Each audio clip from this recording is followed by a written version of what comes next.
Good morning, everyone. Good morning. How are you guys? All right. Welcome to another edition of Debt Ain't My Daddy. I'm your host. All right, let me get my notes up here so I can. All right. For those of you that are new to my channel, my name is LJ Young, and I am a 100% debt-free motivational speaker and personal finance educator. I help people become financially free by helping them financially see outside what I call the debt matrix. Remember the movie, The Debt Matrix? Same thing, but this is the debt matrix. The debt matrix is a place where everybody believes in credit and debt and believes in financing depreciating objects. If you don't know what depreciation means, that's okay. This is the place you can come, that you can feel comfortable in saying that you don't understand certain financial terms. That's okay, because that's a positive thing. That's a positive thing.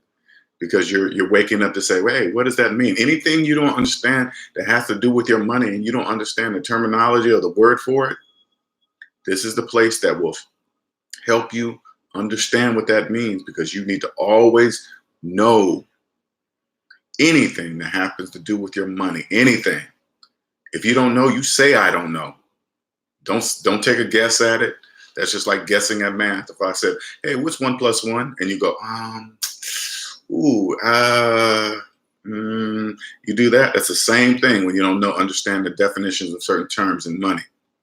Depreciation means anything that goes down in value. Everybody in the debt matrix believes that's okay, even though math will clearly say, even if math could talk, it would say, don't ever do that. Don't ever do that. You'll never get financially ahead if you keep financing things that go down in value. You're paying interest on it. Never finance depreciating objects with interest, ever. Don't ever do that. I don't care what it is. Never. All right. First, before I get into the title of this video, I want to thank everybody. I want to thank the people that email me with questions. I want to thank the people that donate to my channel. Much appreciated. You know, just letting me and writing those notes, just letting me know what I've done to help change their lives. Those, man, and I want to thank everybody that supports me openly. Much appreciated. I want to make sure everybody knows I don't take advantage of any of that, because I know debt is personal, emotional. It's many things. And if somebody stops, out of all the millions of videos on YouTube, stops to write me, even clicking the like, clicking the subscribe button, clicking the reminder button, out of all the millions of videos on YouTube, they decided to do that with my channel. Much appreciated. All right. All right, let's go. So now, before I get into the title video, I always like to say these things too. Math and money are one. Okay. Like this, joined at the hip, twin brothers, twin sisters, whatever you want to call it. The only thing that can separate math and money are feelings. Boom, just break them right apart. Feelings will make math not make any kind of sense. And since math and money are one, it won't make sense. If it doesn't make mathematical sense, it doesn't make financial sense either. Trust me. Never mix your feelings with your money, ever. It's like, again, with the 1 + 1 example. 1 + 1 = 2. 2 + 2 = 4. How you feel about that?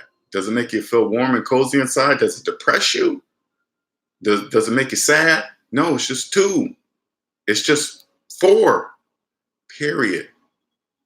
Last example, so you can understand how it sounds outside the debt matrix. 85% of people that are in debt, they live in the debt matrix. There's 15% of us that live outside the debt matrix who are financially free, speak a whole different language, debt and debt free. If you've been in debt all your life, you only speak debt. I promise you.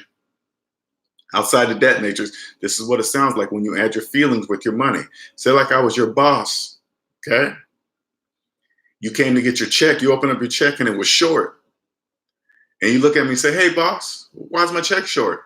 And I turn to you and go, yeah, I saw that. I feel really bad about that too.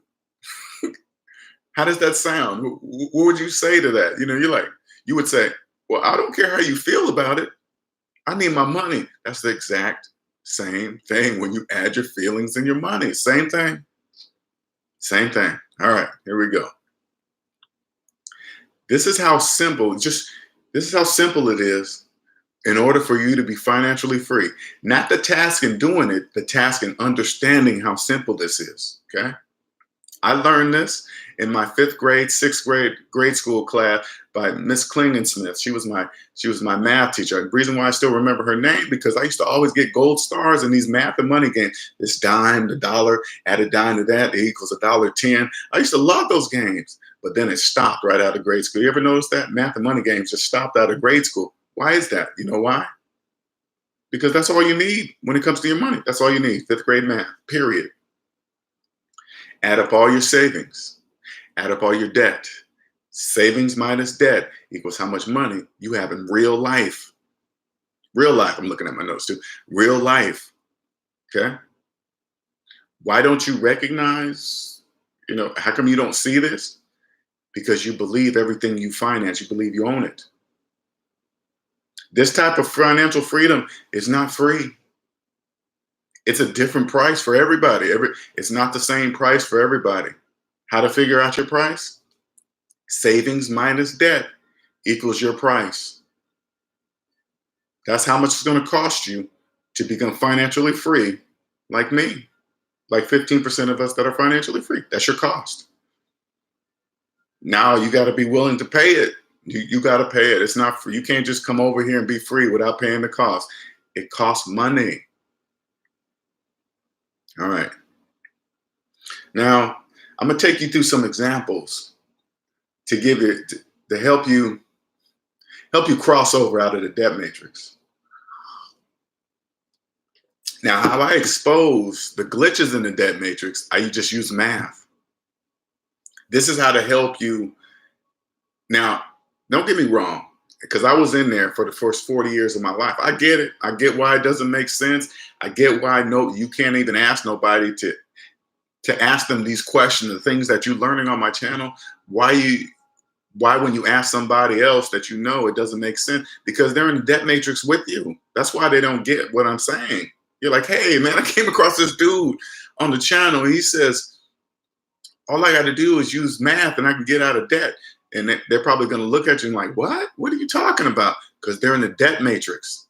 Glitches in the debt matrix are things that don't make mathematical sense, but yet you still keep doing them. Even though math will clearly show you shouldn't do that, you still do them. Those are glitches in the debt matrix. That's how I can get you to cross over, because math is undeniable. See what I'm saying? You can look at the math. And the reason why I'm telling you right now, this is not a guess. I'm not trying to convince you of anything. These are facts. The reason why you don't believe it right now is because you believe you own everything you finance. You believe you're a homeowner, though you have a mortgage. You believe it. Even though you logically know you couldn't have bought that house without the bank's help. You couldn't have got that car without financing it from the bank. The bank's help to get that car, because you didn't have the money to buy the house. You didn't have the money to buy the car, but yet you still believe you own it. It doesn't make any sense, right? Now, if your feelings are coming up in it, you got to look at the math. Is the math right? Right? And if the math is right, you got to ask yourself, how come I'm getting angry about what he's saying? Because I can clearly see the math is correct. Nobody gets a finance car on sale. All you got to do is look at the back of the 72-month paperwork you signed. That's your sale price. The sticker price on the car means nothing to nobody. The sticker price of a car that you see to get you in doesn't mean anything to you if you're financing the car, because you didn't pay that. You paid the amount at the end of the 72-month paperwork if you make it. All right. Now, I'm going to run you through some drills so you can kind of get an idea of what I'm saying if you're still kind of on the fence. This channel will be unlike any other channel on YouTube. Not many people are going to tell you this way, tell you this simple. This is like ammunition. Help you filter through all the bull crap, all the financial gurus that are on YouTube. You'll be able to see right through them with the things I teach you here. And that's not bragging. I'm not bragging. You know why? I didn't invent math. It was here before I was born. It will be here after I'm dead. Okay? Now, let's go through some numbers. Let's say, okay, 5. Let's start with 5. We're going to use 5. All right. Now follow me closely. Okay. 5, 4, 3, 2, 1, 0, -1, -2, -3. I'm going under 0 now. -1, -2, -3, -4, -5. How do we get out of it? -4, -3, -2, -1, 0. Good morning, Sean from Kingston. Did I do that right? I hope I did that right. You can probably still. Hey, how you doing, man? Good. Hey, I'm glad you're listening. Great. All right. This is going to be a good one just to help you people understand, right? Now we're coming out of the negative. -4, -3, -2, -1, 0. 1, 2, 3, 4, 5. See how I did that? All right. Now let's use money because it's the exact same thing. $5, $4, $3, $2, $1, 0. -$1, -$2, -$3, -$4, -$5. All right, we're in the hole. How do we get out of the hole? -5, -4, -$3, -$2, -$1, $0. $1, $2, $3. See how I did that? Now, okay, now listen closely. Add up all your savings. Add up all your debt. Savings minus debt equals how much money you have in real life. Now, if 85% of Americans are in the negative, that's going to be a large negative number. Okay, that's how much you're worth today. If you're in the negative, that is how much money you have in real life. Now we follow with the numbers, and I want you to pay close attention to this.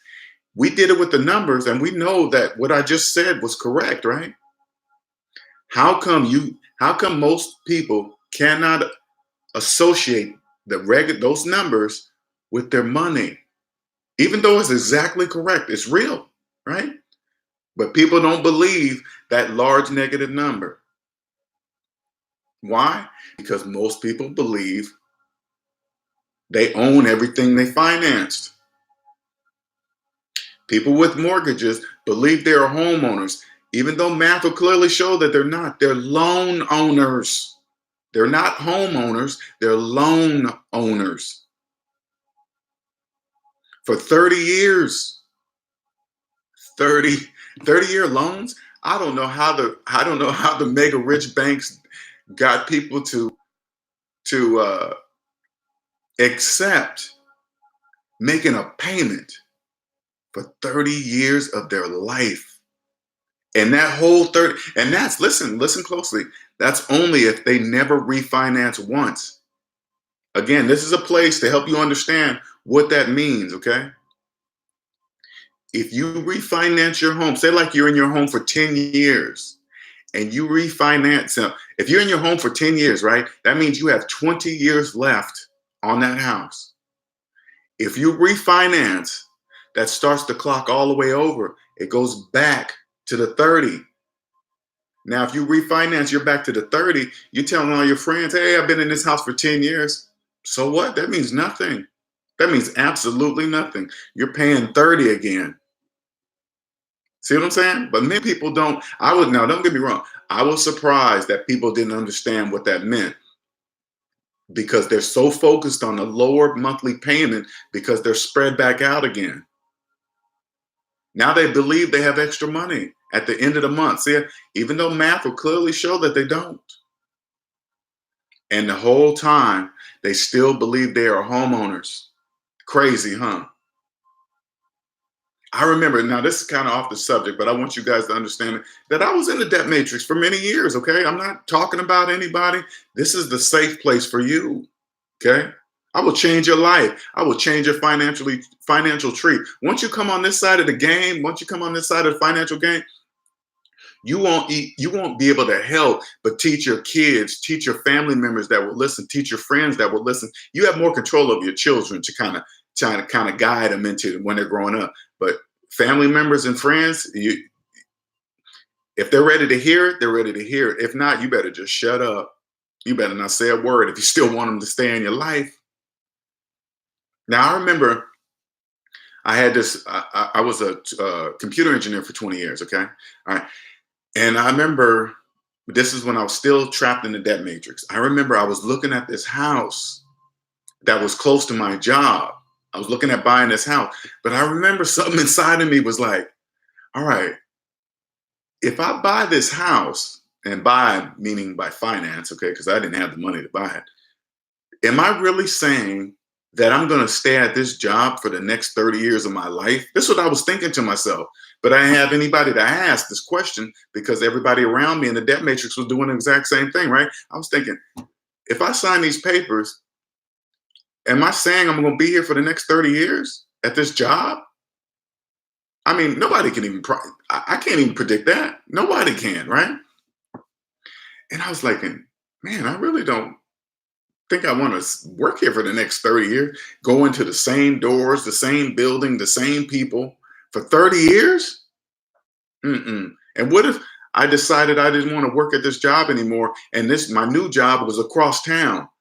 I'm still stuck at this house. I can't just leave because I'm changing. Oh, yeah, I don't want this house anymore. No.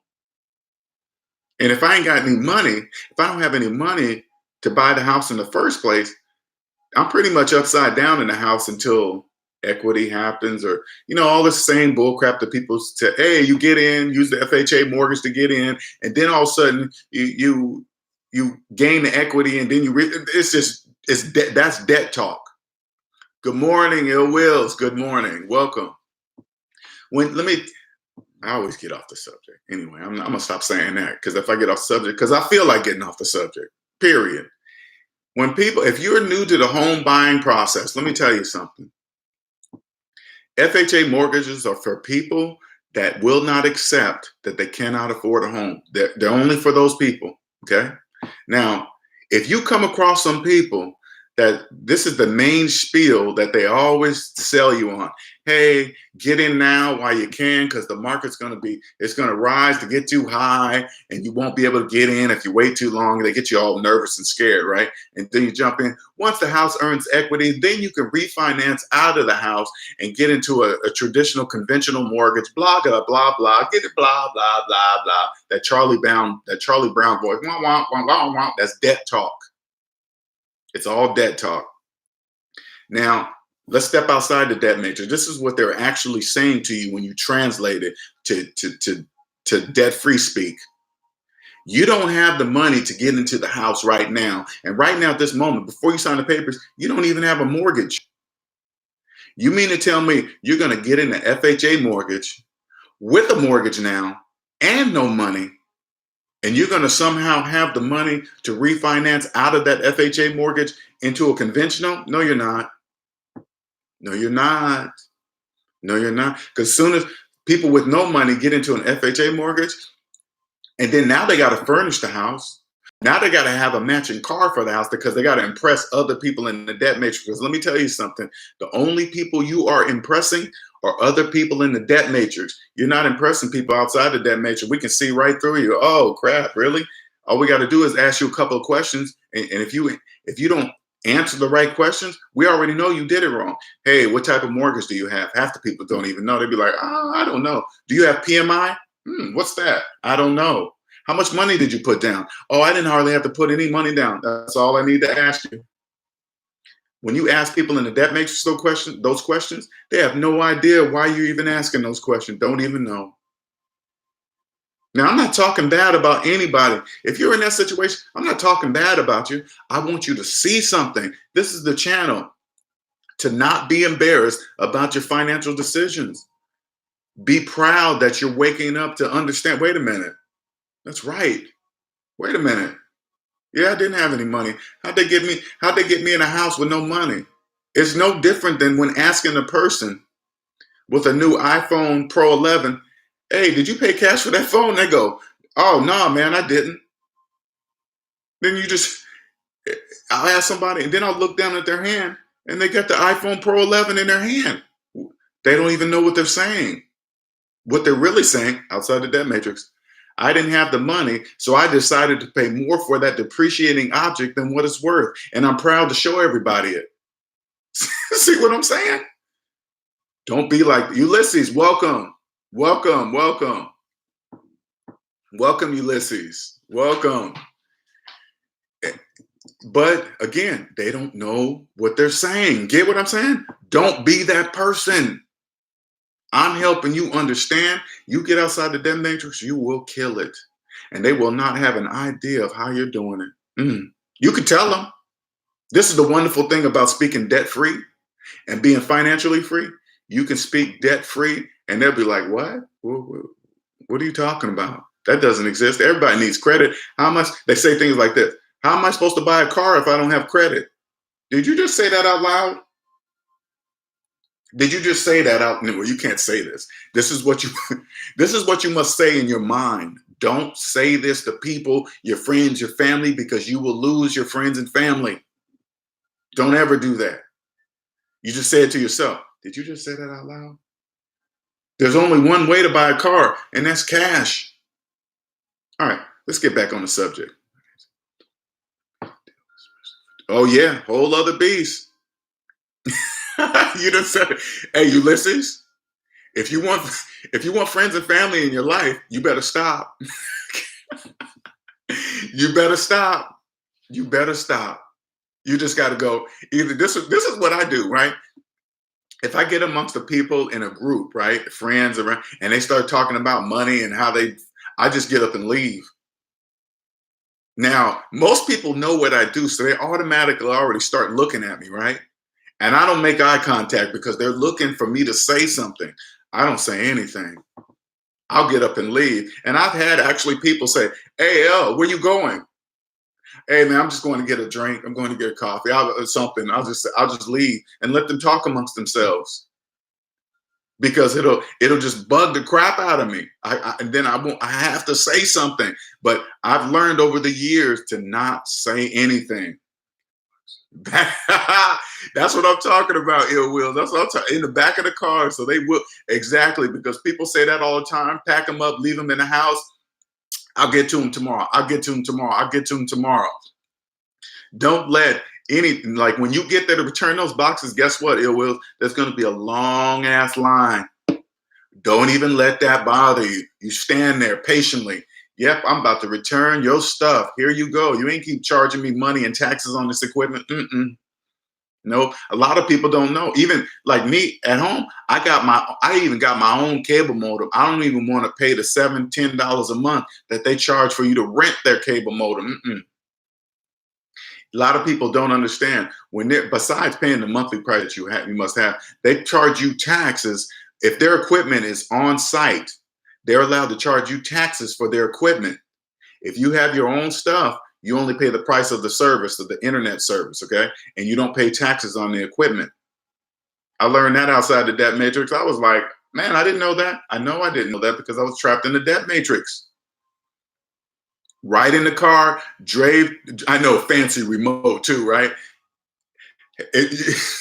These commercials, hey man, when you're outside the debt matrix, these commercials kill you. Have you ever seen that one commercial where the older man, the grandpa's holding the baby on the chair? He's like, oh, you gotta be quiet. He grabs the remote. This is why you need voice control remote.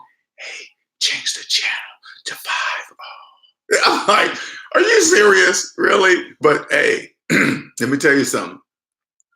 If you want to learn marketing, you don't have to go to no special school to learn marketing. All you got to do is look at the big players on TV, mute the TV, and you can clearly see how they're doing it. Some would call it being cheap, but I call it. Hey, you know what? You know who says that, Ulysses? People in the debt matrix. I'm going to give you another example. I tell people that are paying $100+ a month for their phone bill. I tell them how I got my phone bill I pay $20 a month. I tell them, you know what people in the debt matrix say? Oh man, that's that cheap service. Oh man, I might get stranded somewhere and that service don't work. I say, no, it's just the same. Verizon, you get to choose your carrier. Verizon, AT&T, T-Mobile, Sprint, whatever, whoever you like, it doesn't matter. I say, It's the same carriers, but it's a different way to get the same service. Oh man, I can't chance that. Nah, man. Plus, I like to get the new phone every year. I'd be like, man, they got you all trapped up in the debt matrix, huh? Yep. Learn from the big boys. They this is what I'm telling you. If you come on when you come on this side, this is why they can't understand. This is the debt-free language, the language of debt-free. Hey, you know, the days of paying $100+ a month for your cell phone bill are over. If you're the only person on your plan, the days of paying over $50 a month, those days been over for years. I can help you. Oh no, man, I ain't got time for that. You ain't got time to save money? Nah, man, I ain't got time for that. I'm too busy. Okay. My favorite word is okay. Especially on Facebook or Instagram. People always, hey, that's not right, this and that. You know what I say? I'm not here to convince anybody. Is my math right? Yeah. Then I still don't believe you. Okay. You don't believe in your own math. Let me get back on the subject here. All right. All right. Okay. So, oh, wait just a second. You really see a lot of crazy things. Yeah. I hate watching TV commercials. I realize how much every commercial is trying to sell you something and put exactly.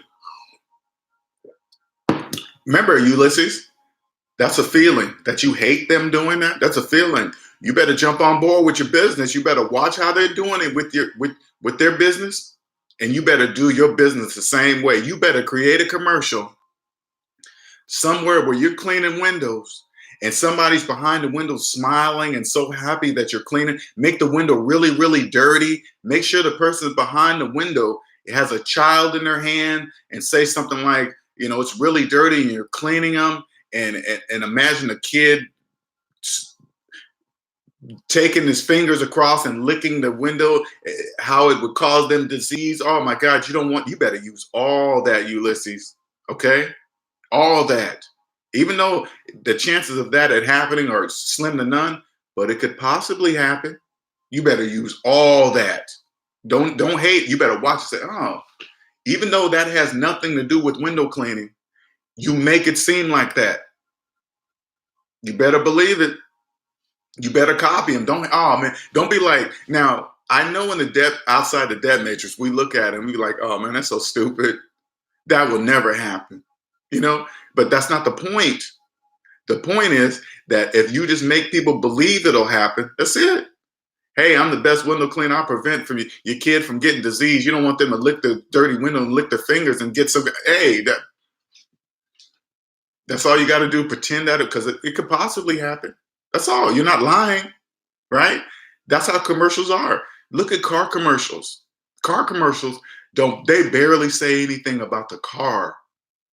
Barely even say anything about the car. Everybody's happy and smiling, and they're just so happy they couldn't have did any of all this stuff without this particular car. I get it. All right. Now, since we're on cars, this is what I want. I want to help people understand. This is the place. Excuse me. You're not going to understand why I'm saying this to you, but I'm going to do my best way to explain it to you. Okay. The majority of people are upside down in their cars. Upside down. Upside down means that you owe more on the car than what it's worth. So say like you have a car, and I'm going to use simple things, right? Say like you have a car that's worth $5,000, but you owe $8,000. That means you owe $3,000 more than what the car is worth. So if you tried to sell it, you would have to come up with $3,000 out of your pocket to pay off the loan first to get the title to give it to the person that you just sold it to. Or if you decided to trade the car in, you would have to come up with $3,000 for them to take it in as a trade in. You see what I'm saying?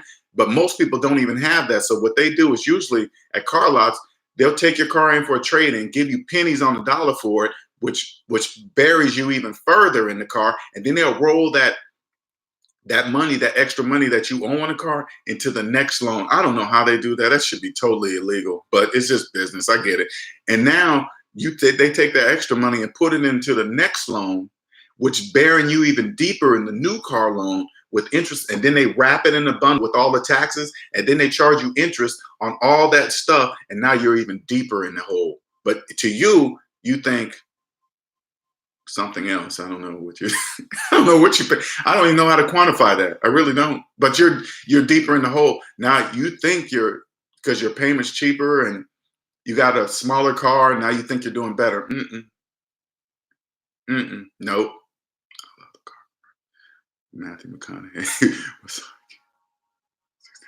Exactly. You see that, man? That's why they put that star in there. They got him all dressed up, nice hair done. Matthew McConaughey. Who knows how much they're paying his ass for that commercial, right? But he's this nice car. It's like, yeah.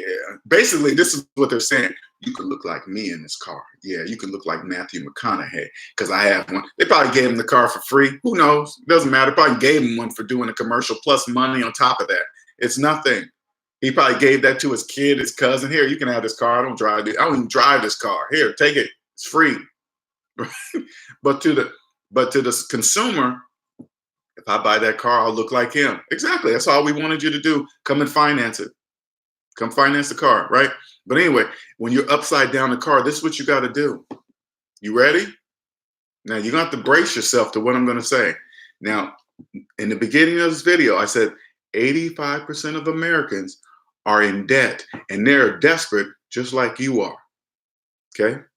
This is what you do. The average car payment, the average is made up of millions upon millions upon millions of people doing the exact same, making the same financial moves, okay? So if the average car payment is between $500 and $550 a month, that's millions of people doing the exact same thing. That's almost $6,000 a year, 500, a little over that, right? So now, this is what I tell people to do. Stop making your car payments. Stop. If you're upside down in the car, you're never going to catch up. I promise you, you're never going to catch up. So you stop. It's going to take them at least 3 months to repossess it. Okay. This is business. I'm not telling you to do anything illegal. It's nothing illegal. Okay. This channel, I only tell you legal ways to do things. Okay. Nothing illegal. Stopping your car payments, it's probably immoral, but those are feelings. That has nothing to do with business. Nothing. Okay. Now you stop making the car payment. You save up for 3 months. That's about $1,500, $1,600. You go and buy a $1,600, $1,700 car. Now I know you're thinking again, okay, I'm taking out the debt matrix. Oh man, I only can get a piece of crap for that much money. That's not true. You know why?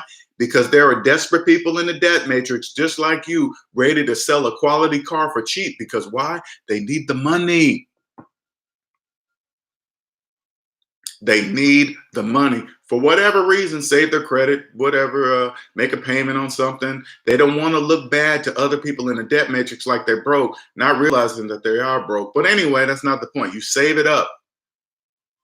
By the time they repossess that car, you will have the money to buy a car with cash. Okay.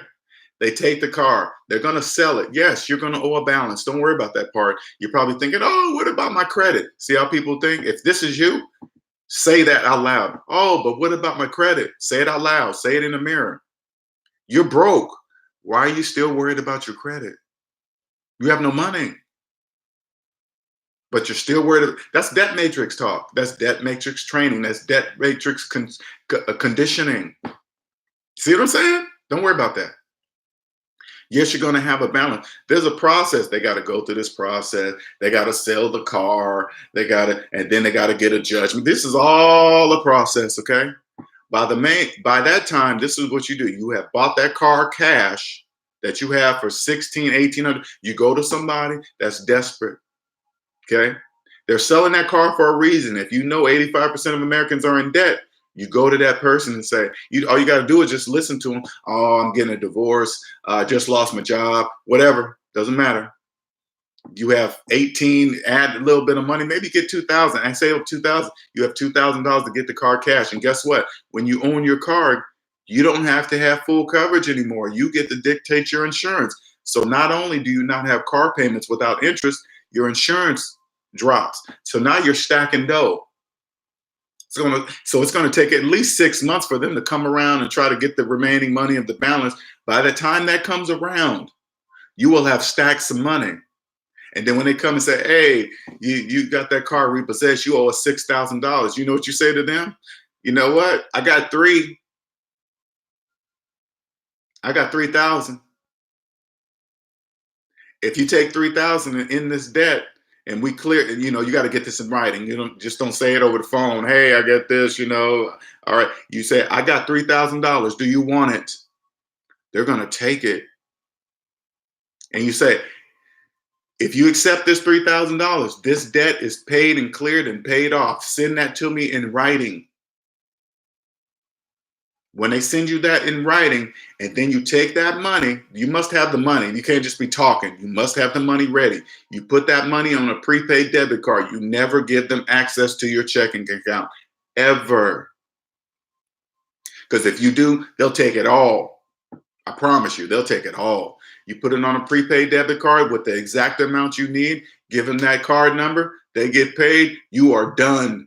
You're out of that upside down cardinal crap, and you'll never do it again. I promise you. You won't even care. Check it out.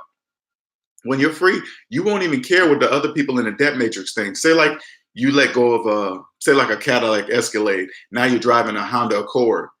Now the people in the debt matrix, they're gonna think something's wrong. Oh man, he must be down on his luck. Did he lose his job? Oh man, he must have. Let them speak. They're talking at Charlie Brown teacher voice. Don't worry about that. You are free. And then you go on to the next one. Whatever that is in your life. But the car is one of the biggest ones. Don't ever finance a car. Don't ever say you're making car payments. Don't ever say that. Don't ever say that out loud in public, ever. There's 15% of us that are financially free. If we hear a person say they're making car payments and they're happy that they got a 1.5% interest rate, and be proud of it. Oh, I didn't have to put any money down. So you financed the whole thing? And you're happy about that? Ooh. I just want to go, hey, psst, psst. You're only impressing other people in the debt matrix. That's a no-no. And I'm not laughing. I'm not laughing at them. It's just funny when you're on this side of the game. I was there.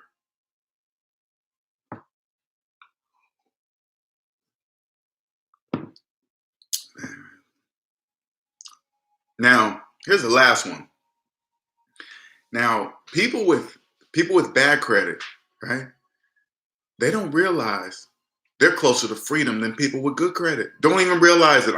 The more and more clients, they're embarrassed to tell me their credit score. Oh man, it's been about a 500, it's been a 600, whatever. They don't realize that's, when I hear a person with a low credit score, you know what that tells me? 9 times out of 10, they got low amounts of debt. To me, they don't understand that. I just want to tell you, hey man, that's a good thing. No banks will give you loans, no credit cards, nothing. That means you couldn't bury yourself deep in debt because of your credit, because of your low credit score. But people with the higher credit scores, oh man, the bank gives them money all day, burying themselves deeper and deeper and deeper and deeper and deeper in debt. Because the bank looks at the credit score and say, hey, oh yeah, good credit. This is what good credit usually means. They pay back the bank's money on time. That's all it means. Doesn't mean anything else than that to me. Doesn't mean it. Hey, my credit score is in the 800. I'd be like, why are you telling me that? I don't care. Unless I can see your whole entire credit report, all 3 of them, that means your credit score means absolutely nothing to me. Now, if I come across a person with a credit report that looks like mine, good credit score and 0 debt, oh yeah, that person knows. But if you're a person, don't be embarrassed about it. If you got a good credit score right now, but you're buried deep in debt, I promise you, let me tell you something. I promise you, the only people you are impressing are people in the debt matrix. People like me outside the debt matrix, I can see right through you. I can see you. I can see that you're in debt. I can see it. You get out of debt, you'll have this gift too. I feel like I mean, I call it a gift. I call it a gift, but it's just grade school math. I'm not doing it. I'm not in, all right, whatever. Hey man, Linnell, man, you're good, man. You done mastered it. Well, okay, well, I appreciate it, but it's just math. I'm not doing anything. I'm not doing anything special. I promise you. Only fifth grade math. Exactly. You listen. I'm not special, but the gift this has given me. Say like this. Okay. If you are right now, say like you you hear what I'm saying and you are on your debt-free journey, right? There are things that I can help you with right now that can help you speed up that process that you're not seeing. That you're not seeing. Say like this. Okay. Let's go back to the cable TV. All right. There's certain people that just can't let go of cable TV, and they get angry at that they can't get the introductory price every year, right? They just, man, I got in and it was only $40. Now it just jumped up to $60 or $70. All right. You're totally forgetting business. These are contracts. Okay. Okay. So this is what you do. Say like you're married or you're with a girlfriend or boyfriend. You just, okay, these are the rules. Only new customers. Oh, okay. Just go. They're telling you what you can do. They're actually telling you, the cable companies are actually telling you what you can do. You become a new customer every single year. So say like you got the introductory price, your wife got it. It's in her name. Okay. Once the year is up, now your husband becomes the new customer. You just switch back and forth. It's all legal. Switch back and forth. All right. Now he's the customer. Now I'm the new customer. Now she's the new customer. Whatever. If you want to do all that, it's fine. Whatever. Okay, I got it. So when you sign up, say for example, when you sign up, say your wife signs up for the cable service that you're getting, right? As soon as you sign up, you ask the person on the phone, the representative, when does my contract end? Because usually when people find out their contract ends, when they get that 1 month, that next month's bill after the contract, when it's been blew through the roof, right? When you're on the phone, you say, when does my contract end? They tell you the date. You put that date in your phone. You set an alarm to go off about a week or two before the actual end date. Okay. Have it go off. You call them and say, hey, can I get that introductory rate again 1 more year? 9 times out of 10, they're going to say, no, we can't give you that. All right. And then you say, okay, cut it off. And then usually sometimes they'll transfer you to somebody that miraculously will find that deal again and give it to you, right? But sometimes they'll just say no. You say, okay, cut it off. Then they'll cut it off. And then the next couple days later, 1 week later, you say, okay, then now you cut it on in the husband's name. That's all. Just not. If you want to go through all that, I think cable's on its last leg. I don't know. I don't even know why people still got cable TV when everything you can watch anything you want on the internet, but people in debt matrix don't know that. But whatever. This is the channel where you can do everything legally. Taxes don't keep you down. People in the debt matrix don't look in the mirror and see that it's themselves, right? So they start blaming the taxes. Oh man, I'd be much rich if I didn't have to pay have more money if I had to pay all these taxes. And then they start cheating on their taxes. You better not do that. Check it out. People cheat on their taxes. Listen, this is how powerful this is. You can go to prison for tax evasion. Prison. Your freedom taken away from you. You can't earn no money. You're going to be earning pennies inside of prison, making license plates and ironing shirts and stuff. Pennies. But yet people still do it. They still do it. Oh man, there's millions of people. They won't catch me. Are you serious? They have plenty of time to catch you. You know what? I always repeat this so people understand this, okay? People in the debt matrix have a pattern. Now, why they have a pattern? Because they think individually instead of collectively. They think since they are cheating on their taxes, they're the only ones doing it, and they're the only ones doing it in their special way. Like it's special. Like it's the craziest thinking, right? Millions of people in the debt matrix are doing the same thing you're doing. So this is what they do. I mean, there can't be an agent assigned to everybody in the United States. So it's going to take time for them to get to you, but they will. Okay. People in the debt matrix start cheating on their taxes. They get away with it 1 year. They start to get comfortable. And then they adjust their lifestyle to not paying taxes. Now they're in. Now they're locked in. They can't go back because they done bought another car. They bought a bigger house. Oh man, they ain't caught me in years. I've been getting away with this for like 4 or 5 years until you get that. Because you're just digging yourself in the hole. I always use this analogy so you can understand. They get away with it for a year. It's all traceable. It's all recorded. People understand that when you go to work, everything is recorded. The business you work for is not going to lie on their taxes. They're not going to do that. Hey, this person's not, or whatever. Start digging themselves till one day they get the knock on the door. And they're so deep in the hole. Next thing you know, the IRS agent's at the top of the hole. Hey, what are you doing? Then the person in the bottom of the hole goes, huh? And then try to hide the shovel behind their back. What? What are you doing? What do you mean, what am I doing? You owe us money. You haven't been paying for the last 5 years. Huh? I didn't know. You didn't?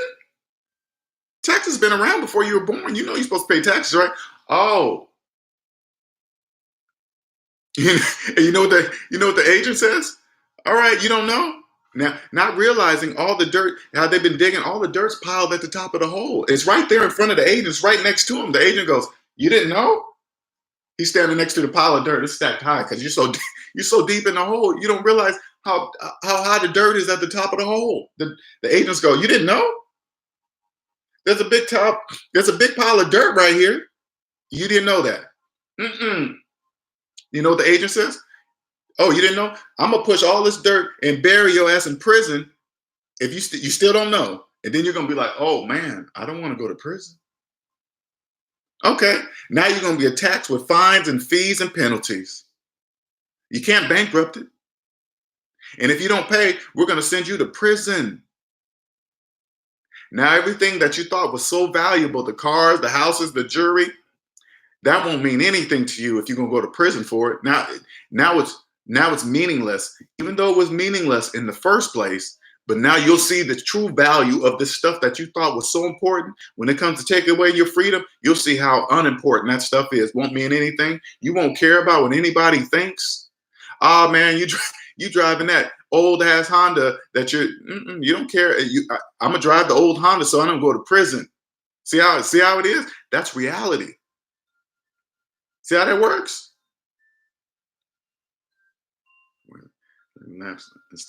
Yep, exactly. And people, this is the crazy thing is that people think the rich don't pay taxes, right? They always say that. Then how come $1 million stars are going to prison for tax evasion? They have millions of dollars. They have millions of dollars. Why are they going to prison? Because it doesn't matter how much money you make. It doesn't matter. It doesn't matter. Once you're out of debt, let me explain this to you. Once you're out of the debt matrix, you clearly understand why taxes are in place, why taxes are the backbone of this whole entire economic system. I understand why it's there. I understand why you can go to prison for it. I understand. And when you're cheating on taxes, it's obvious. People in the debt matrix think they're being slick. You're not being slick. You're probably doing it different than other people in the debt matrix. You're doing it because of money. It all traces back with the money. It all traces back. If this is you, you're not fooling anybody. I'm telling you, if you're cheating on your taxes, if you're watching this video and this is you and you're cheating on your taxes, let me explain something to you. And you've been getting away with it for years. They have unlimited powers. You ever wonder why they have unlimited powers? Don't you ever just think about it? Why do they have unlimited powers? Because it's the backbone of the whole system. And if you're doing it, it's just a matter of time. before you get the knock on the door. You can't say, I don't know, because it's going to be obvious. Whether you know or not is 100% irrelevant. All the people you're fooling right now with all your stuff, it's going to get all taken away. And then everybody in the debt matrix is going to see you for who you are.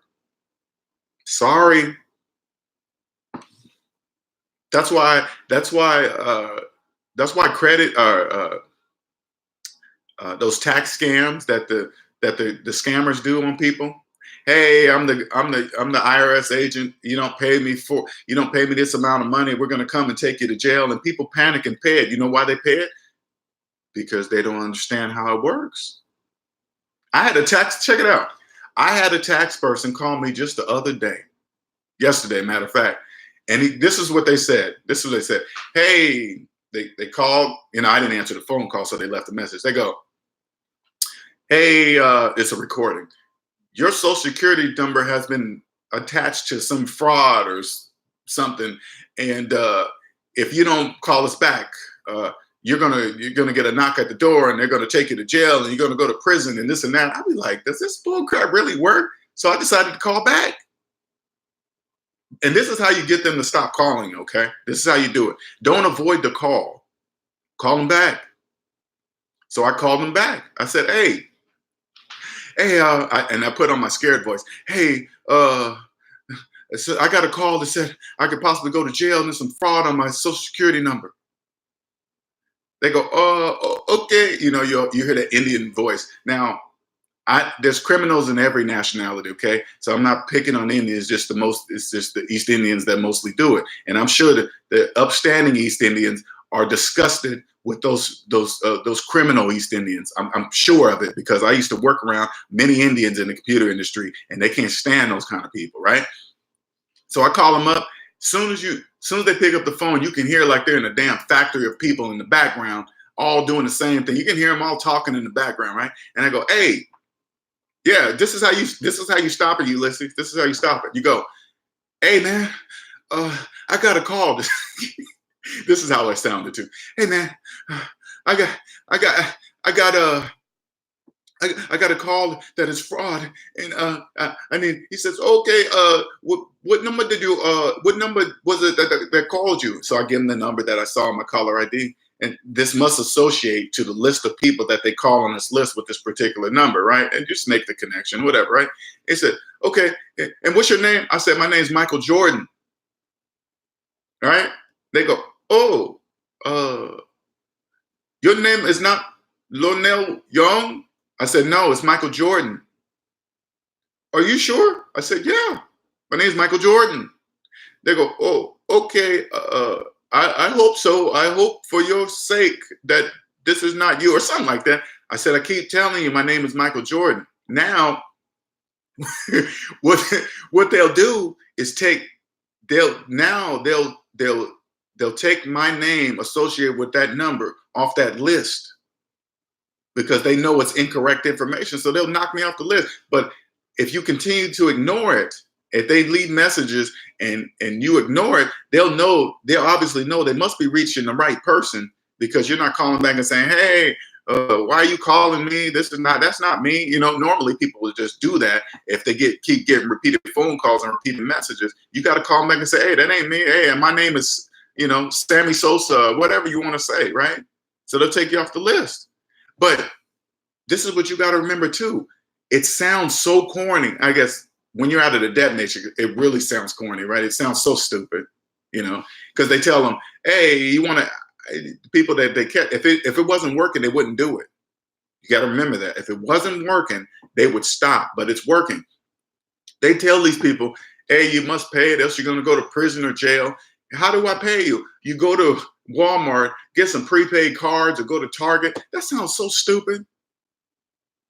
You think an IRS agent's going to say, hey, you've been caught up for tax evasion. How you going to pay me? Go to Walmart, go to Target, get prepaid cards. That is just the dumbest, stupidest thing I've ever heard in my life. But it works. It works. Man, it's just crazy. I feel sorry for people that it worked. If this is you and it's worked on you, man, you know why it worked on you? Because you're in a debt matrix. You're not following the rules of if you follow the rules of the taxes, that wouldn't work on you, because you know you paid your right amount of taxes every year. You know, it's no different than like, say like you play basketball, you've been playing basketball all your life. You know the rules. So if the referee does a call on you, and say like you did, and say like you actually traveled in a basketball game, you traveled, and the ref calls it up, you're not going to be really mad at the ref. You're going to be like, oh man, that's what you're not. Or when you get on the court and to play basketball, are you scared of the refs? Am I dribbling right? Am I doing it? No, you're just playing because you know the rules. If you get called and catch, you'd be like, oh, okay, you got me. All right, I'm feeling like, did I travel? Yeah, I traveled. All right. That's no different than when you take the time to understand the tax rules. And the only piece of the tax rules you have to understand that's in your tax bracket. You don't have to understand the whole tax code. You only need to understand the part of the code according to how much money you make. Your tax bracket only. You get a raise, you got to see where you moved up in the tax bracket, and you got to understand accordingly. That's it. That's nothing. It's not difficult. No different than understanding the rules of a game. Like if you were playing basketball and the ref turned to you and said, hey, okay, you got penalized. Now you got to kick a 3-pointer, right? Kick a field goal. You look at him and say, what the hell are you talking about? We're playing basketball. We're not playing football. What do you kick a 3-pointer? That's the same. That's how it sounds like when these fraudsters come and say, hey, you got to go to Walmart and you got to pay us and Target prepaid cards. You'd be like, what? What the hell are you talking about? See what I'm saying? Welcome to the outside the debt matrix. Everything will click. Everything makes sense. I have clients now that are welcomed on this side of the debt-free, outside the debt matrix, man. Now, all I'm doing is filling in all I'm doing right now, people that have made the sacrifice to get outside the debt matrix, now they need my help to plug in the holes. Okay, what is this? Why do I need to do that? Oh, this is why. Okay, take care, cut that, and then I just trim the fat off. And then now I wing them off of me, right? They'll know what to do outside of investing because now they have real money to invest in anything outside the debt matrix. Now they have real money how to decipher between the people that are fakers, because even though you get outside the debt matrix, check it out. There's still some fake. Once you're outside the debt matrix, there's still some fake people on this side. Whether they're using it for personal gain or whatever, I get it. There's people, you know how to decipher. This is the best way to decipher outside the debt matrix when you go into business or investing. This is all you got to do. You don't have to know about investing. You don't even have to know. This is how you pick the right investor. You ask to see their personal credit report. How to pick the right tax person? Say like if you go into a business, go to a reputable business. Reputable. That goes by the laws. Not out just to get you the biggest refund. That goes by the laws. If you go to a personal person, you ask to see their personal credit report. If you see their personal credit report and they owe the IRS, they owe IRS debt, their student loans are older than the children, they have collections, you better not use that tax person. They're operating on debt. Their decisions are dictated by their debt. See what I'm saying? It doesn't matter if they like why you're asking that question. Because if somebody comes to me and want to do business with me and they say, hey, can I see your personal credit report? Number one, I'll know exactly why they're asking. Even though I post mine every month, I just say, hey, go to my website, go to Facebook/DebtAintMyDaddy, go to Instagram/DebtAintMyDaddy. I post my full entire credit report every single month. I don't even look at my credit report until it's time to show you guys. I don't care about it. It's a tool. So what? Go look at it. And then when you go see it, hello, the beauty jock. Hello. Good morning, hubby. Hey, I appreciate it. Welcome, hubby. Welcome. Welcome. You go see my full credit report, and I want you to go check it out. Debt Ain't My Daddy. Facebook. Debt Ain't My Daddy. Instagram. And go look at my entire credit report. And this is what I want you to think to yourself.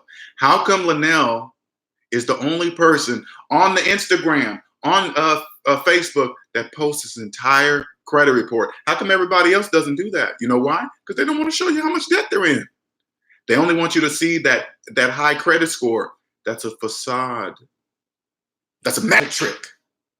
Look at the shiny thing over here, which is the high credit score. Look at the shiny thing. Look at the shiny thing. Look at the shiny thing. And they're doing stuff behind their back. Look, no, don't look over there. Look over here. Look at the shiny high credit score. Bling, bling, bling, bling. and you don't see all the hundreds of thousands of dollars in debt they are with the student loans. That you go to college for 4 years, but you're paying your student loan for 20 years. That doesn't make sense. CENTS doesn't make any sense. Doesn't make any sense. It's so obvious once you get out of the debt matrix. It's so obvious. It's just ridiculous. This is the gift you'll have. And I was saying this earlier, the beauty job. I've helped people right now that are on the journey that you guys are on right now. But there's little things there's things I help people inside this process right now to come up with more money to pay their debt off even faster. There's things you don't even see while you're on this journey. I identify these things. Hey, you can do this, you can do that, you can do this. And they save more money to go towards the debt to pay them off even faster. Period. I always go, hey, I got the answer. It's up to you if you just want it. I can help you skip steps. Oh, I didn't see that. Didn't see that. Didn't see that. It's just, man, it's just wonderful over here. You'll see so many things. It feels like a gift, man. It's just, nobody can fool you anymore. You got to get used to, I always tell people this, just telling Ulysses this. You're going to have to learn to be quiet. More people are in debt than not. They don't want to hear what they got to do to get out of debt. You got to get rid of that Escalade. Yeah, you do. What am I supposed to drive? Get a Honda Accord. Oh, no, man, I can't do that. People, this is what they say. If I do that, people are going to think I'm broke. You are. Well, you better not say that. You got to say that mentally. This is, when you hear that, you can't, I know in your mind you say, well, you are. You got to say, okay. That's all I say. I've learned to say, okay. Being in debt, can't really control your life. Being in debt right now, I don't owe anyone. Being debt free 28. Oof. Ulysses. If I was debt free at 28, this is okay. That's a double-edged sword, okay, Ulysses. Let me tell you why, okay? I'm thankful that I'm in a position to help you avoid the things that I did at 28 because I was caught up in the debt matrix, right? I'll tell you this. If I knew what I knew today at 28, my whole life would have been different. My whole dating life would have been totally different. Totally different. I always use the dating one as an example. This is why. I wouldn't have took any woman seriously in my life if she was in debt and didn't care about getting out of debt. It would have been pointless to date. Absolutely pointless. If I would have came with if I was 28 right now, I'm debt free, understand money the way I understand money now, then I come across, I don't care how fine she is. I don't care how good the sex is. It doesn't matter. This financial freedom right here, this is the only way I can explain it to people that are not debt free. There's nothing like financial freedom. Nothing compares to it. Not even sex. Not even sex. I kid you not. You're stress-free. You're always happy. I don't care how fine she is. If I came across and she's like, oh yeah, I got about $100,000 in debt. Even if she was a doctor, lawyer, it doesn't matter. Job titles don't matter. If they're making $100,000 a year and they're $500,000 in debt, that doesn't mean anything. They're negative $4,000, negative $400,000 in the hole. And if they don't care about it, calling student loans forever loans, complaining about the making payments, and you say, hey, you know what? If you just pay off your if you just downgrade your life and, just pay off your student loan, you'll be free. Oh, I ain't trying to hear all that. Why are we in a relationship? There's no reason for it. You mean I got to hear you complaining every day? No, no, sir. Not doing any of that. No, no. Tense combo because he couldn't understand why I don't want to get an FHA loan with people. Ooh, my parents, frankly, in debt. Exactly. Now, when they're saying that to you, check it out, the beauty job, check it out. When they're saying that to you, this is what you got to remember, okay? They're in the debt matrix and they don't understand. You might as well just stop. Stop explaining what PMI is. Exactly. This is the word you got to learn, the beauty job. This is what you got to learn. You got to go, okay. Okay. Because they really don't want to know. It's unfortunate. You got to just go, okay. Well, why don't you? Hey, let's just leave it. It's not a big deal. Just leave it. It's okay. FHA mortgages are horrible, and then you got people with FHA mortgages refinancing every few years, refinancing back into an FHA. And FHA, check it out. Many people don't even notice.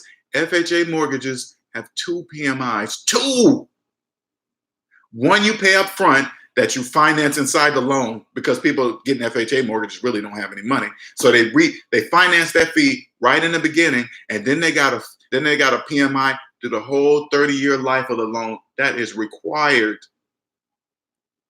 Only people that don't understand money, people in the debt matrix, would ever sign on the dotted line for terms like that for a thing. And they really believe after signing those papers, they walk away believing they're homeowners, turn to the bank in a minute after sign here, initial, sign here, initial, sign here, initial here. And then turn to the bank and say, am I a homeowner now? The bank goes, sure. Yeah, yeah. Here you go. Here's the keys.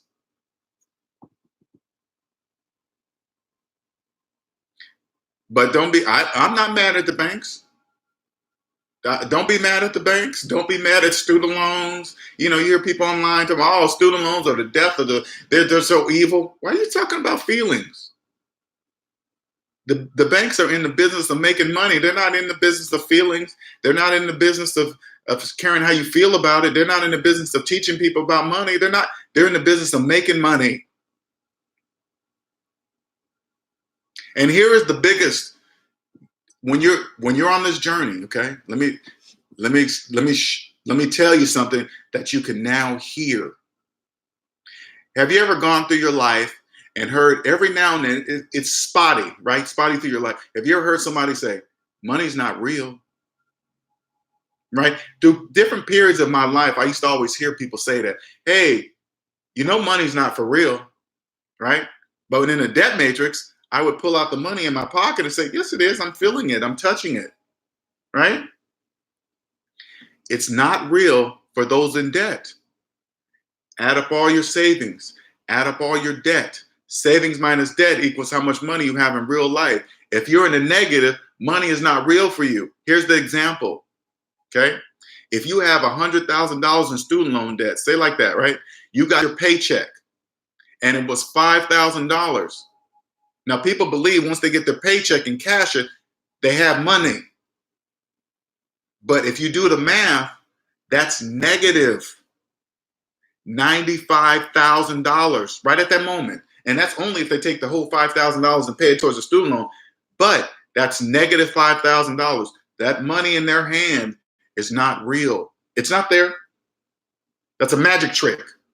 See how I did that? You see, did I move my hands too fast?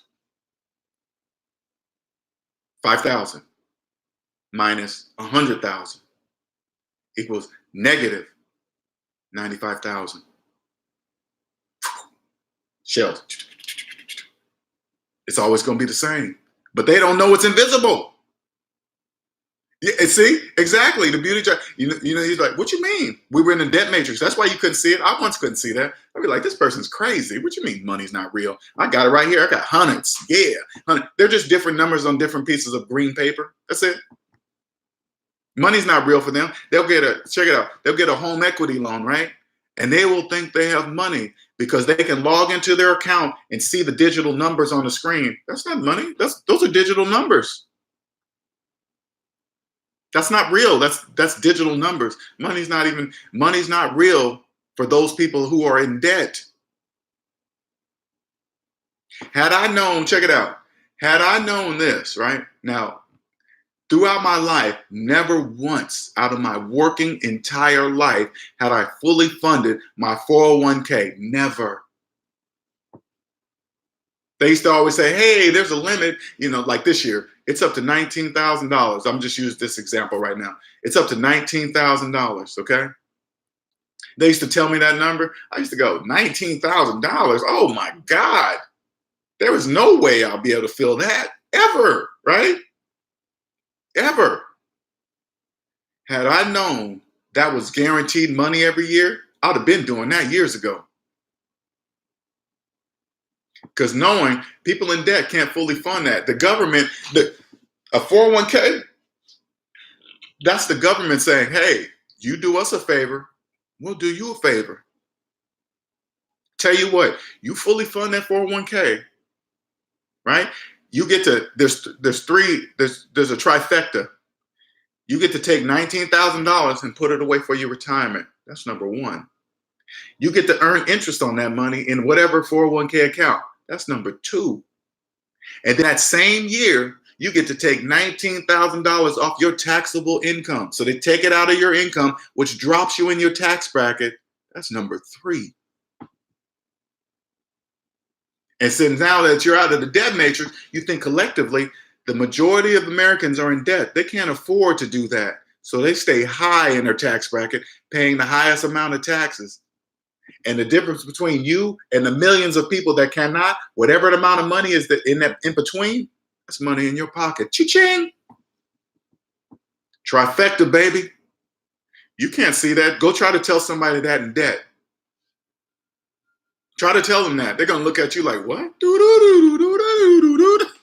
For you younger people, that was the Twilight Zone. They used to do that, the little spinning thing. If you're too young, you probably don't even know. It's the Twilight Zone. You probably noticed the music. They want to understand what you're saying. Try it. Go try it. Go try to tell somebody right now, hey, you're not a homeowner if you have a mortgage. Tell them that. They'll look at you like you crazy.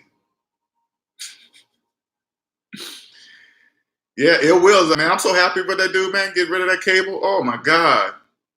Cable TV been out. I ain't had cable TV in years. First of all, I don't even like watching commercials. So I don't even. Anyway. Welcome. And I know the people that talk to me right now, I know there's 20 people that are just watching, but just too nervous to speak, too embarrassed about their financial decision. I want to let you know this is a channel that you don't have to be embarrassed about your financial mistakes. It's just, why you feel like that? Because you feel like you're the only one doing it, right? I'm gonna give you some advice right now how to break out of that thought process that you're the only one that has messed up, that has filed Chapter 13 bankruptcy. I'm going to show you how you're not the only one. I want you to Google total student loan debt. I'll save you the trouble. It's in the trillions. Total credit card debt, trillions. Total car loan debt, trillions. You're not the only one. But me, I look at those numbers, you know what I can say? I'm not part of none of that nonsense. Ooh, it's a student loan debt's on the rise, car loan debt's on the rise. It is? Wow, that's a lot of money. Woo! Goodness gracious. I don't have nothing to do with that. Nothing. That you guys have no idea how good that feels. That feels so good to be not part of that. I'll check it every now and then so I can make videos on it. But if you're crossing over, I'm teaching you the new language.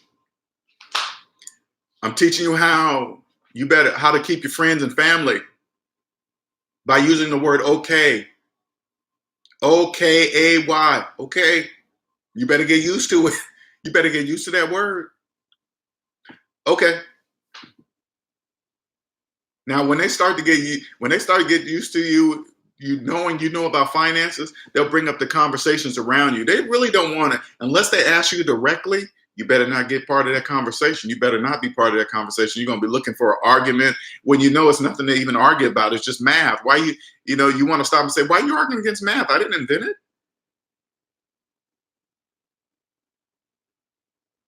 See what I'm saying? You better get out of that game. Hmm. And those of you that are new to this channel and are getting stuck with renting versus buying, that whole saying, hey, why are you wasting money on rent? You could be buying for the same price, blah, blah, blah. They always start, that's debt talk, debt speak, blah, blah, blah, blah, blah, blah, blah. That means absolutely nothing. Nothing. I'm going to give you some advice on how to decipher between the people that are giving you that bull crap advice. Okay, this is how to tell. This is how to. I'm not gonna say it's totally bull crap, but this is how to tell if the person that's giving you the advice is giving you the correct advice. Okay, this is how to decipher between the people that are full of crap when they tell you that. These are the questions to ask them without knowing why you're asking them, and I will tell you why because you don't know either. This is why I'll give you the reason why to ask, why are you asking these questions? Number one, ask them, hey, what type of loan did you get? If they say, I don't know, you better stop asking that person and this is why. Anybody getting a mortgage that manages their money well knows exactly what type of mortgage they're getting. Exactly. You're not going in there blind saying, hey, whatever. You're saying, this is the mortgage I want. Trust me, when you're on this side of the debt matrix and your credit report looks like mine, and you walk into the bank with money and a credit report but like mine, they would not dare insult you with an FHA mortgage. They would not dare insult you with anything below the top rated mortgage of that year. They wouldn't dare insult you. That would be insult. You'd get up and walk out the bank. You'd be like, well, we suggest an FHA loan. You'd be like, what? I suggest I'm getting out of this bank. Number two, ask them, hey, do you have PMI? If they say, what is that? Don't ask them stop. Because people that manage money, well, people that don't live in the debt matrix, they know exactly what that is and wouldn't dare pay it. Why would I give away money on a thing? A house is a thing. Why would I pay more money than the house is actually worth? That doesn't make financial sense. CENTS. Doesn't make sense. And here's the last one, okay? People that finance homes, really, not everybody, but the majority of people that understand it, they love telling everybody how much their home costs. They love doing it like they paid cash for it or something, right? They love telling. Now, you ask them, hey, how much you put down on the house? If they say, oh, I didn't hardly have to put no money down, you better stop listening to them. You better not listen to another word. Right after that, that's all. You just go, oh, the word. Okay. Because when you get a conventional loan, it's 20% or more down. So if they tell you the price of the house, which they always do, you just Google this, say 20%, like the house was 300,000. 20% of 300,000 is 60,000. They would have to come up with 60,000 cash minimum to put down on that house. Minimum.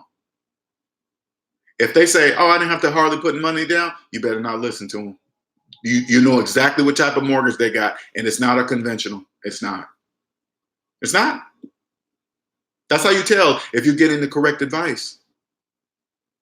Because they don't know. That's why they're telling you. That's why they're saying those things to you out loud. They don't know. They're in the debt matrix.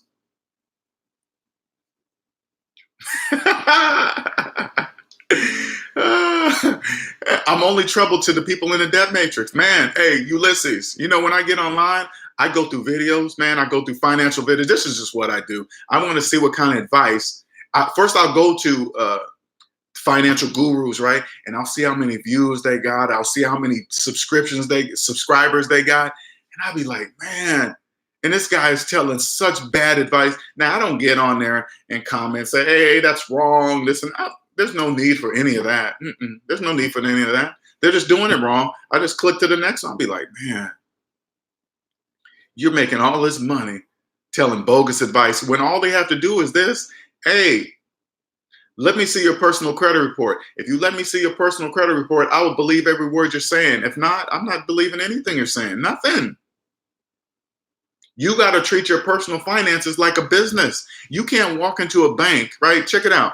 You think you can walk into a bank, drive up in a nice Mercedes, dress really, really nice, got Gucci, Prada, red bottoms, whatever, and you think you walk in the bank, ask for a loan, and think the bank sees how you're dressed, how you look, that you can say, hey, bank, I want a loan, but I want to skip the credit check process. I don't need to go through all that. You think the bank's going to say, oh, yeah, you look like you got money. We can skip the process. You think the bank don't care about that stuff?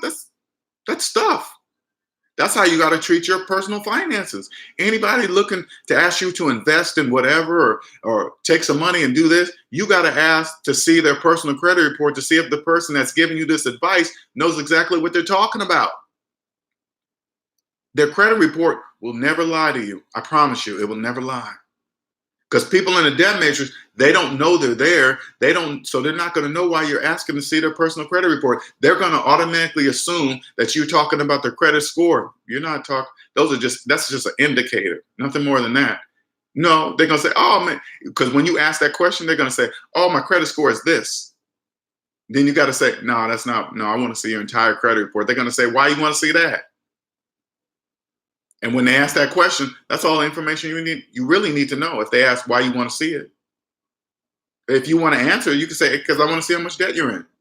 They'll say something like, oh, everybody's in debt. You can't live without being in debt. They always say that same old stupid nonsense. That's the debt matrix speak. Wah, wah, wah, but Charlie Brown voice, Charlie Brown teacher voice. Wah, wah, wah, wah, wah. That's how it sounds like to us outside the debt matrix. Wah, wah, wah, wah, wah, wah, wah. That's all. It means nothing. And then when they're done, you go, okay. No, I'm not going to do business with you. No. Why not? I don't feel like explaining that to you. I don't want to. Goodbye.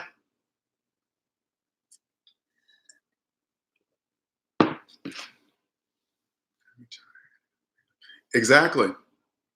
Exactly. I remember getting jobs, Ulysses, and they always lay out the retirement plan, right? And I remember it's a feeling inside of me. You're getting a job, you're seeing your salary, and then they say, hey, this is our retirement plan, this and that. And then you can retire at 65 and this and that. And I used to always think inside, am I going to be here till age 65? I can't touch that money until I'm that age. Then I can start living. It just did. I didn't know who to ask. Hey, what this is, and this is okay. Check it out. I almost forgot about this one. I want to share this with you guys. Right.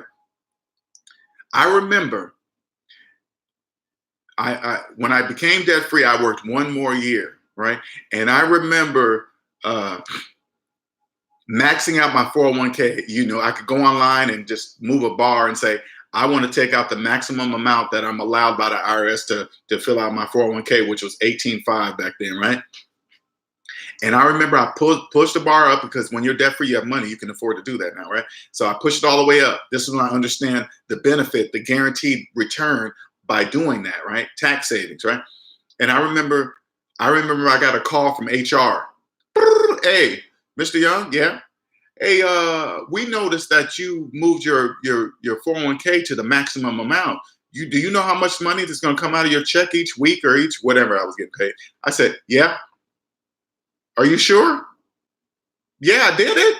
I didn't say it like that, but I said, yeah. Okay, sir, we're just calling the check. I said, all right, thank you. Click. You know why they did that call? Because it's not normal. If it was normal, they wouldn't have called me and said, hey, why are you doing that? What's the reason? They called me because that is not normal.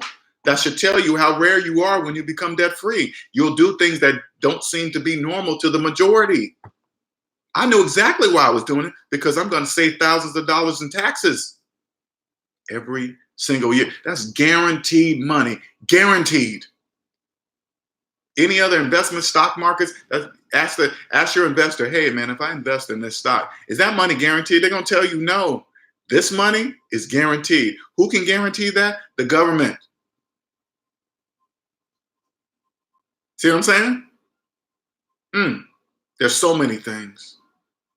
If you're on your journey right now, I can help you pay off your debt even faster. I'm sure there's things that you're missing that you're not seeing, especially if you're just stepping out the debt matrix. It doesn't matter. It's not. Don't feel bad about it. But I can help you. Trust me.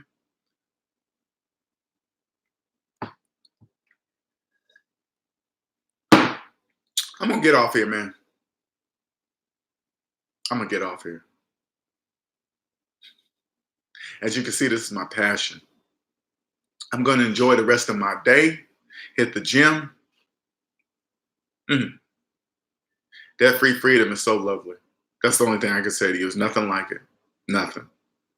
Ulysses, I am very glad to help you at such a young age, man. You're going to be so rich, man.